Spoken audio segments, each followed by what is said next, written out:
Esto es Pulso Latino con Alejandra Forero.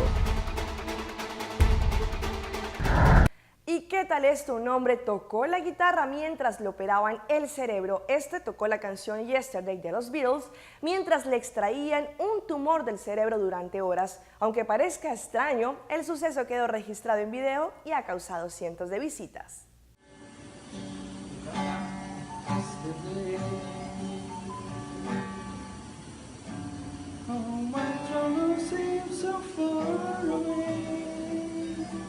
El brasileño Anthony Kulkamp Díaz tocó Yesterday mientras le extraían un tumor en el cerebro. El impactante hecho fue compartido en YouTube.